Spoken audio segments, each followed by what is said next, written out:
God is doing a new thing.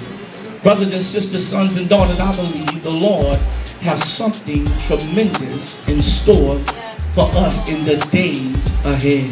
Listen, God says to everything there is a season. Not to every season there is a thing. I want you to ponder on that. I say God says to everything there is a season. Not to every season there is a thing. I believe it's safe to say God uses things to produce or to reveal the season. I'm going to take my time with y'all this morning.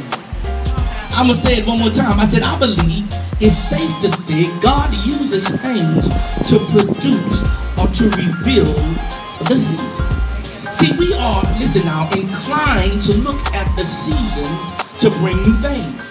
But God says, according to his word, new things produce and reveal new seasons. And when I say things, I don't want you to get hung up on just materialistic things.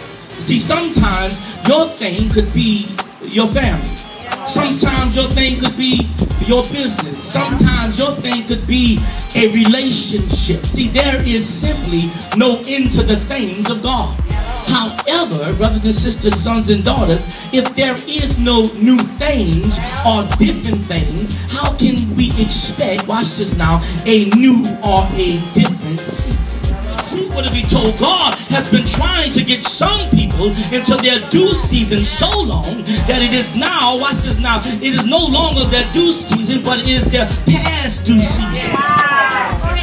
See, their healing, watch this now, their healing is past due. Yes, Lord. Their victory is past due. Their blessing is past due.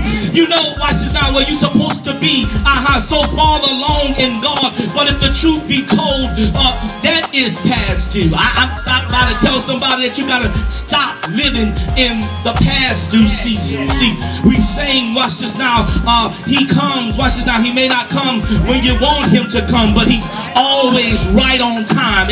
And this is so true, but it's also true that for many, he's been there time and time again.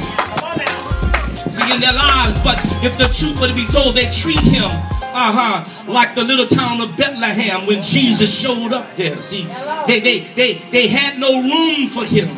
Even though he is the Son of God, they have no room for him because the city of their life is filled with other things and people.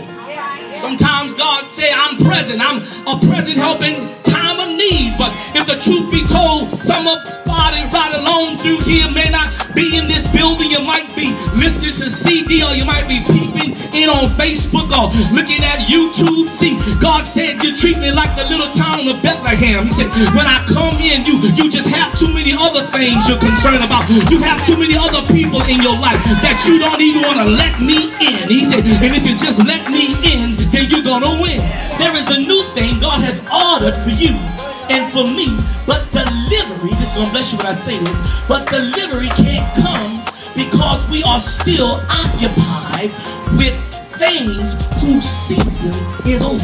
You got to get rid of some old things in order to receive some new. In other words, God said you got to make room for him because he stopped by to remind you that God is doing a new thing right now for you. Like, wait a minute, I'm missing out on the new because I want to hold on to the old. And what God showed me through my wife is, man, every time I make a way for you to receive the new, you got to learn how to let go of the old before you can get, come on, son. God said, all I'm trying to tell some of my children this morning, let me upgrade you. God trying to say it's time for a new.